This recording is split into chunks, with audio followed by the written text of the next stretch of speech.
The story of J.P. Morgan: wealth, power, and influence. J.P. Morgan had them all. He controlled the first billion-dollar corporation. He reigned over the country's most profitable sectors. On more than one occasion, the U.S. economy itself hinged on his decisions. With a single word or the stroke of his pen, he could rescue a business from collapse or condemn it to ruin. Loved by some, loathed by others, J.P. Morgan was a man like no other. This is his story. Chapter 1. An unhealthy start. John Pierpont Morgan was born into privilege in 1837, Connecticut.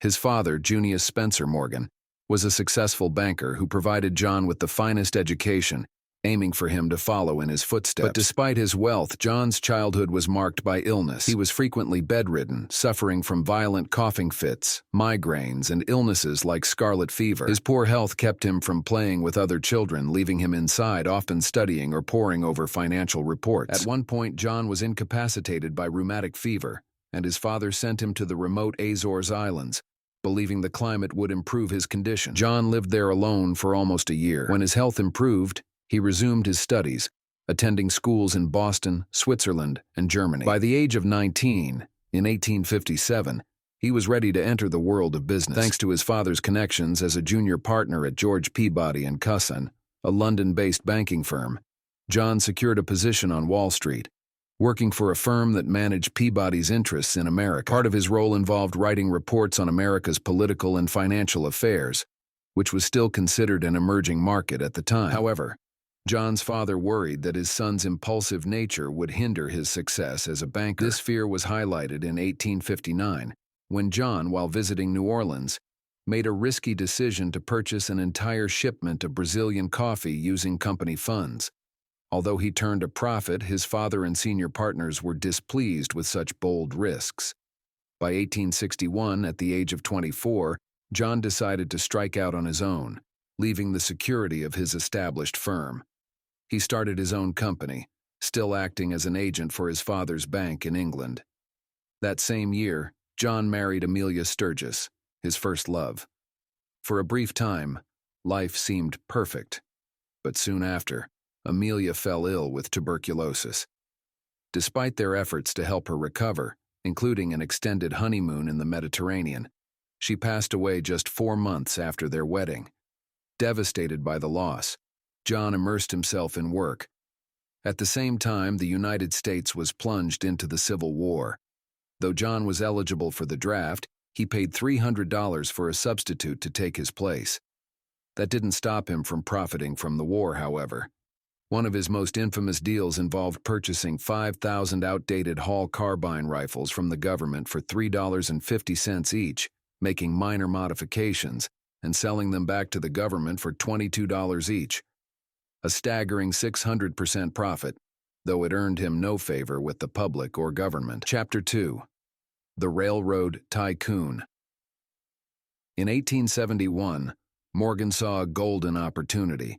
He partnered with one of the nation's top financiers, Anthony Drexel, to form Drexel, Morgan & Co., which later became J.P. Morgan & Co., the firm that would shape Morgan's career and evolve into today's banking giant, J.P. Morgan Chase. Initially, Morgan's role was to broker deals, connecting investors and entrepreneurs in exchange for a share of the profits. But as his wealth and reputation grew, he began financing projects on his own, starting with the American railroad system. At the time, most industries were dominated by single figures like Andrew Carnegie in steel and John D. Rockefeller in oil. But railroads were fragmented, with countless companies competing and cutting prices to lure customers. Where others saw chaos, Morgan saw opportunity. He believed in consolidation, merging smaller companies into larger unified conglomerates to eliminate competition and gain control over prices. He invested in struggling railroads, overhauled their management, and merged them to create powerful monopolies, a process so effective it became known as Morganization. Unlike most investors, Morgan wasn't satisfied with merely owning shares. He wanted to control the companies. He frequently restructured leadership and made key decisions from the top. His dominance in the railroad industry stabilized the sector, attracting more investments, especially from Europe. Morgan's reputation as a formidable figure grew, as did his wealth. He took a significant stake in the New York Central Railroad and oversaw one of the largest railroad bond transactions in U.S. history. By the end of the 19th century, Morgan controlled nearly a third of the nation's railways. Morgan's imposing presence matched his power. He suffered from a skin condition, rosacea, which gave his nose a swollen red appearance. His appearance was often altered in portraits at his request, but in person, his towering stature and aggressive demeanor intimidated many. By 1901, Morgan encountered a new adversary, President Theodore Roosevelt. Morgan's consolidation of the Northern Pacific Railroad led to the creation of the Northern Securities Corporation, which Roosevelt deemed a violation of the Sherman Antitrust Act. Despite Morgan's resistance, the company was broken up, marking the start of a tense relationship between the two powerful men. Chapter 3. The Steel Giant. In 1901, Andrew Carnegie was ready to retire and sell Carnegie Steel, one of the most valuable companies in the country. Morgan saw this as an opportunity and offered Carnegie $480 million, a record-breaking deal.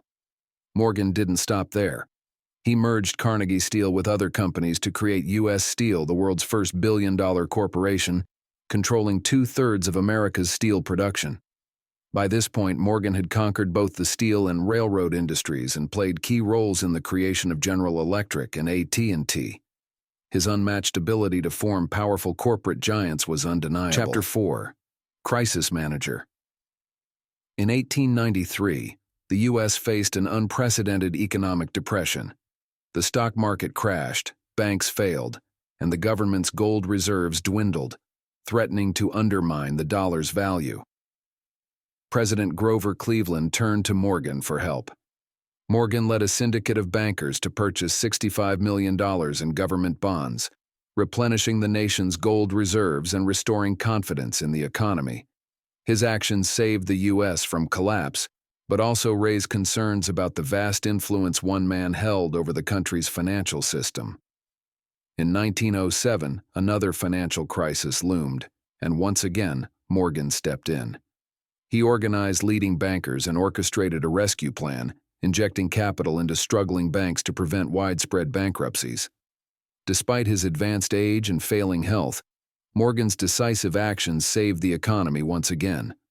However, the growing dependency on Morgan's leadership sparked debates about the need for reform, ultimately leading to the establishment of the Federal Reserve.